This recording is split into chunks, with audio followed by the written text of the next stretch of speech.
जय हिंद दोस्तों। ताहिर दोस्तों, आज आपके लिए फिर से हम प्रैक्टिस सेट पेपर के साथ आज के आगमन करते हुए आपके सामने हाजिर हैं। आज का दोस्तों पहला क्वेश्चन आपकी स्क्रीन पे है। राष्ट्रीय राजमार्ग की व्यवस्था की जिम्मेदारी किसकी होती है? तो इस क्वेश्चन का राइट आंसर केंद्र सरकार, जो कि अभी बीजेपी सरकार चल रही है। बीजेपी सरकार के अंतर्गत आप देख पा रहे हैं हर एक गली गली की रोडों को बनवाया जा रहा है। तो राजमार्ग की व्यवस्था किसके? केंद्र सरकार के हाथ में होती है। केंद्र सरकार यानी कि नरेंद्र मोदी। केंद्र में जिसकी सरकार होती है वही होता है केंद्र सरकार। अब केंद्र सरकार का चुनाव कब है? तो 2024 में चुनाव है। अभी किसका हुआ था हाल ही में? तो वो राज्यसभा का हुआ था। याद रखना है आपको, ठीक है। इसके आगे और बढ़ते हैं। अगला क्वेश्चन आपके सामने है। तानसेन किसके दरबारी राजकवि थे? तानसेन किसके दरबारी के राजकवि थे? तो इस क्वेश्चन का right answer option number C, Akbar. Option C number right answer होगा। अगले क्वेश्चन की ओर बढ़ते हैं। अगला क्वेश्चन आपके सामने है। विषाणु में कौन सा प्रोटीन होता है? विषाणु में कौन सा प्रोटीन होता है? तो लाइको प्रोटीन। ऑप्शन नंबर सी होगा राइट आंसर। अगले क्वेश्चन की ओर बढ़ते हैं। अगला क्वेश्चन आपके सामने है। ड्रिबल शब्द का संबंध किस खेल से है? तो ड्रिबल संबंध का संबंध फुटबॉल से है। आपको मैंने ट्रिक बताई थी, ससुरो डूब मरो। उससे जितने भी नाम होते हैं, डू से डूरंड या ड्रिबल जितने भी होंगे वो सारे फुटबॉल से संबंधित कप या खेल होंगे। याद रखना है आपको। इसके साथ अगले क्वेश्चन की ओर बढ़ते हैं। दोस्तों आज का अगला क्वेश्चन है। खजुराहो मंदिर का निर्माण किसने करवाया था? खजुराहो मंदिर का निर्माण ऑप्शन नंबर सी चंदेल शासकों ने करवाया था। ऑप्शन नंबर सी होगा करेक्ट आंसर। अगले क्वेश्चन की ओर बढ़ते हैं दोस्तों। बच्चा अगला क्वेश्चन आपका बाबू है। भारतीय औद्योगिक विकास बैंक यानी आईडीबीआई की स्थापना किस वर्ष हुई थी? तो इस क्वेश्चन का right answer option number D 1964 में हुई थी। कब? 1964 में हुई थी। ऑप्शन नंबर डी होगा करेक्ट आंसर। अगले क्वेश्चन की ओर बढ़ते हैं। अगला क्वेश्चन आपके सामने है। प्रथम ऐतिहासिक सम्राट किसे माना जाता है? तो इस क्वेश्चन का right answer option number B होगा Chandragupta Maurya. Option number B होगा करेक्ट आंसर। अगले क्वेश्चन की ओर बढ़ते हैं दोस्तों। बेटा आज अगला क्वेश्चन आपके सामने है। कश्मीर का अकबर किसे कहा जाता है? तो कश्मीर का अकबर ऑप्शन नंबर ई जैनुअल आब्दिन को बोला जाता है। ऑप्शन नंबर ए होगा करेक्ट आंसर। अगले क्वेश्चन की ओर बढ़ते हैं दोस्तों। कम समय में ज़्यादा क्वेश्चन करके अपनी तैयारी को मजबूत बनाइए। चैनल पर नए हो तो चैनल को सब्सक्राइब कर लीजिए और बेल आइकन घंटा दबा दीजिए ताकि हर एक क्लास का नोटिफिकेशन आप तक आसानी से पहुंचता रहे। चलते हैं अगले क्वेश्चन की ओर। तुम मुझे खून दो मैं तुम्हें आज़ादी दूंगा, ये किसका नारा था? तो इस क्वेश्चन का राइट आंसर ये आपके सामने चार विकल्प हैं। ऑप्शन नंबर डी होगा correct answer Subhash Chandra Bose. Option number D होगा राइट आंसर। अगले क्वेश्चन की ओर बढ़ते हैं। पंडित रविशंकर का संबंध किस वाद्य यंत्र से है? तो पंडित रविशंकर का वाद्य यंत्र सितार था। ऑप्शन नंबर बी होगा करेक्ट आंसर। ये भी याद रखना है आपको। अगले क्वेश्चन की ओर बढ़ते हैं। अगला क्वेश्चन आपके सामने है। अबुल फजल किस मुगल शासक के दरबार में रहते थे? जो अबुल फजल थे वो किस मुगल शासक के दरबार में रहते थे? तो ऑप्शन नंबर सी होगा Akbar. Right answer option number C. अगले क्वेश्चन की ओर बढ़ते हैं। पंजशीर घाटी किस देश में स्थित है? तो इस क्वेश्चन का right answer option number D होगा अफगानिस्तान। ऑप्शन नंबर डी होगा करेक्ट आंसर। अगले क्वेश्चन की ओर बढ़ते हैं। अगला क्वेश्चन आपके सामने है। जीवाश्मों के अवशेषों की आयु का निर्धारण किस विधि से किया जाता है? यानी कि जीवाश्मों की आयु का निर्धारण किस आयु के द्वारा किया जाता है? तो carbon dating Vidhi. Option number A होगा करेक्ट आंसर। अगले क्वेश्चन की ओर बढ़ते हैं। अगला क्वेश्चन आपके सामने है। लोथल बंदरगाह का संबंध किस सभ्यता से है? तो इस क्वेश्चन का राइट आंसर सिंधु घाटी सभ्यता। ऑप्शन नंबर बी होगा राइट आंसर। अगले क्वेश्चन की ओर बढ़ते हैं। आज का अगला क्वेश्चन है। राष्ट्रीय होम्योपैथी संस्थान कहाँ स्थित है? तो इस क्वेश्चन का right answer option number B Kolkata. Option B होगा राइट आंसर। अगले क्वेश्चन की ओर बढ़ते हैं। स्पीड क्लास है दोस्तों, स्पीड क्लास है। तैयारी को मजबूत बनाइए और चैनल पर नए चैनल को सब्सक्राइब कर लीजिए और दोस्तों में ज़्यादा से ज़्यादा शेयर कर दीजिए। 3 सेकंड नियम का संबंध किस खेल से है, यानी कि 3 सेकेंड का संबंध किस खेल से है, बास्केटबॉल। ऑप्शन नंबर ए होगा करेक्ट आंसर। अगले क्वेश्चन की ओर बढ़ते हैं। आज का दोस्तों अगला क्वेश्चन आपके सामने है। बोला जा रहा है भारतीय जीवन बीमा निगम LIC की स्थापना किस वर्ष हुई थी। LIC की स्थापना किस वर्ष 1956। ऑप्शन नंबर बी होगा करेक्ट आंसर 1956 राइट आंसर होगा। अगले क्वेश्चन की ओर बढ़ते हैं। अगला क्वेश्चन आपके सामने बोला गया है ग्रैमी अवार्ड का संबंध किस क्षेत्र में दिया जाता है। तो ग्रैमी अवार्ड का संबंध संगीत के क्षेत्र में। ऑप्शन नंबर सी होगा राइट आंसर। अगले क्वेश्चन की ओर बढ़ते हैं। स्पीड क्लास है दोस्तों, स्पीड क्लास तैयारी को मजबूत बनाइए। भारत में डाक सेवा शुरुआत की किस वर्ष हुई थी, यानी कि भारत में डाक सेवा की शुरुआत किस वर्ष हो चुकी थी। तो option number B 1960। Option number B होगा 1960 राइट आंसर। अगले क्वेश्चन की ओर बढ़ते हैं।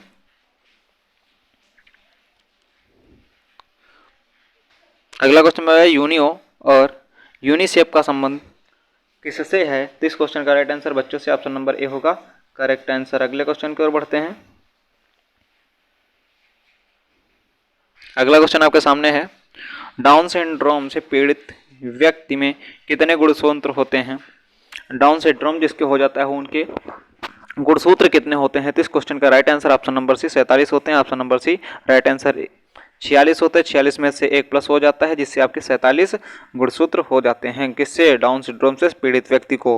Right answer option number C होगा। अगले क्वेश्चन की ओर बढ़ते हैं। अगला क्वेश्चन बोला जा रहा है उत्तरी ध्रुव पर झंडा यानी कि तिरंगा फहराने वाली पहली महिला कौन थी। तो पहली महिला की बात कर रहे हैं तो option number A Preeti Sen Gupta. Option number A होगा राइट आंसर। अगले क्वेश्चन की ओर बढ़ते हैं। अगला क्वेश्चन बोला जा रहा है मुक्तिबोध के नाम से कौन जाने जाते हैं। मुक्तिबोध के नाम से कौन जाने जाते हैं। तो इस क्वेश्चन का right answer option number B Jagannath Madhav. Option number B होगा राइट आंसर। अगले क्वेश्चन की ओर बढ़ते हैं। अगला क्वेश्चन आपसे बोला जा रहा है भारतीय प्रतिभूति एवं विनिमय बोर्ड सेबी की स्थापना किस वर्ष हुई थी। तो इस क्वेश्चन का right answer option number D 1988 को हुई थी। ऑप्शन नंबर डी होगा राइट आंसर। अगले क्वेश्चन की ओर बढ़ते हैं। आज का दोस्तों अगला क्वेश्चन आपके सामने है। अगला क्वेश्चन बोला जा रहा है लोकहितवादी के रूप से किसे जाना जाता है। तो इस क्वेश्चन का right answer option number B Gopal Hari Deshmukh को। ऑप्शन नंबर बी होगा राइट आंसर। अगले क्वेश्चन की ओर बढ़ते हैं। अरावली की पहाड़ियाँ कहाँ स्थित हैं। तो इस क्वेश्चन का right answer Rajasthan. Option number C होगा राजस्थान राइट आंसर। अगले क्वेश्चन की ओर बढ़ते हैं। अगला क्वेश्चन आपसे बोला जा रहा है डीडवाना झील कहाँ स्थित है। तो इस क्वेश्चन का right answer Rajasthan RJ Rajasthan होगा राइट आंसर। डीडवाना झील पूछ लेता है या अरावली पहाड़ियाँ पूछ लेता है, इसका भी राइट आंसर राजस्थान होगा। ठीक है, याद रखना है आपको। अगले क्वेश्चन की ओर बढ़ते हैं। अगला क्वेश्चन बोला जा रहा है प्रथम ओलंपिक पदक विजेता भारतीय खिलाड़ी कौन थे। तो इस क्वेश्चन का KD Madhav. Option number A होगा right answer. Option number A होगा राइट आंसर। अगले क्वेश्चन की ओर बढ़ते हैं। एक नॉटिकल मील यानी कि समुद्र मील जिसे नापते हैं कितने किलोमीटर के एक नॉटिकल मील बराबर कितना होता है। तो इस क्वेश्चन का right answer option number C होगा 1.852 किलोमीटर होगा इस क्वेश्चन का राइट आंसर। अगले क्वेश्चन की ओर बढ़ते हैं। दोस्तों आज का अगला क्वेश्चन आपके सामने है। बोला जा रहा है अंतर्राष्ट्रीय न्यायालय की स्थापना किस वर्ष हुई थी। तो अंतर्राष्ट्रीय न्यायालय की स्थापना किस वर्ष हुई। तो इस क्वेश्चन का राइट आंसर ऑप्शन नंबर ए 3 अप्रैल 1946। कितना, 3 अप्रैल 1946 को हुई थी। तो इस क्वेश्चन का राइट आंसर 1946 होगा, 3 अप्रैल 1946। ऑप्शन नंबर ए होगा राइट आंसर। अगले क्वेश्चन की ओर बढ़ चुके हैं दोस्तों। आज का अगला क्वेश्चन आपके स्क्रीन पे है। पूछा जा रहा है राष्ट्रीय कृषि तथा ग्रामीण बैंक की स्थापना किस वर्ष हुई। तो इस क्वेश्चन का right answer option number D 1982 को हुई थी। ऑप्शन नंबर डी होगा right answer. Option number D होगा राइट आंसर 1982 ईस्वी। ठीक है, अगले क्वेश्चन की आगाज करते हैं। सिगरेट लाइटर में कौन सी गैस निकलती है। जो सिगरेट लाइटर होता है उसमें कौन सी गैस होती है। फिर आपसे पूछ रहा है जो घरों का वो लाइटर होता है उसमें कौन सी गैस भरी होती है। तो उसमें ब्यूटेन गैस होती है। ऑप्शन नंबर बी होगा राइट आंसर। अगले क्वेश्चन की ओर बढ़ते हैं। अगला क्वेश्चन आपसे पूछा जा रहा है अफ्रीका और यूरोप को कौन सा जलडमरू मध्य अलग करता है। तो इस क्वेश्चन का जिब्राल्टर जलडमरू मध्य। ऑप्शन नंबर ए होगा करेक्ट आंसर। अगले क्वेश्चन की ओर बढ़ते हैं।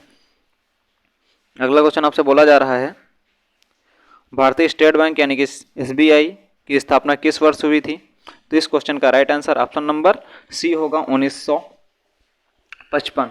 1955 में SBI की स्थापना हुई थी। तो इस क्वेश्चन का right answer option number C होगा राइट आंसर। अगले क्वेश्चन की ओर बढ़ते हैं। अगला क्वेश्चन बोला जा रहा है हुमायूं ने अपनी राजधानी कहाँ स्थापित की थी? तो इस क्वेश्चन का right answer option number B होगा दिनपत। ऑप्शन नंबर बी होगा करेक्ट आंसर। अगले क्वेश्चन की ओर बढ़ते हैं। अगला क्वेश्चन आपसे बोला जा रहा है क्षेत्रीय ग्रामीण बैंक यानी कि RBI की स्थापना किस वर्ष हुई थी? तो इस क्वेश्चन का right answer option number D होगा 1975। 1975 में RBI की स्थापना SBI की पूछ लेता है तो 1955 में SBI की स्थापना, यानी कि 20 वर्षों का अंतर है SBI और RBI में स्थापना दिवसों में। ठीक है, याद रखना है आपको। इसी के साथ अगले क्वेश्चन के आगाज करते हैं। हवा का वाष्प घनत्व कितना होता है? आपसे हवा का वाष्प घनत्व पूछ लेता है तो 14.4 होता है। कितना? 14.4 होता है। इस क्वेश्चन का right answer option number C होगा करेक्ट आंसर। अगले क्वेश्चन की ओर दोस्तों बढ़ते हैं। आज का अगला क्वेश्चन आपकी स्क्रीन पे है। विश्व भू दिवस कब मनाया जाता है? तो इस क्वेश्चन का right answer option number C होगा 22 अप्रैल। 22 अप्रैल। अगले क्वेश्चन की ओर बढ़ते हैं। कम समय में ज़्यादा क्वेश्चन करके अपनी तैयारी को मजबूत बनाए। चैनल पर नए हो तो चैनल को सब्सक्राइब कर लीजिए और बेल आइकन का घंटा दबा दीजिए और ताकि हर एक क्लास का नोटिफिकेशन आप तक आसानी से पहुंचता रहे। दोस्तों, क्लास को अभी लाइक ना किया हो तो प्लीज़ दोस्तों लाइक कर दीजिए, शेयर ना किया हो तो प्लीज़ दोस्तों में शेयर कर दीजिए। अगले क्वेश्चन पढ़ रहे हैं। भारतीय रिजर्व बैंक यानी कि RBI की स्थापना किस वर्ष हुई थी? तो अभी मैंने बताया कब हुई थी। RBI की स्थापना कब हुई थी? तो इस क्वेश्चन का right answer option number A होगा 1935। RBI बैंक की स्थापना किस वर्ष हुई थी?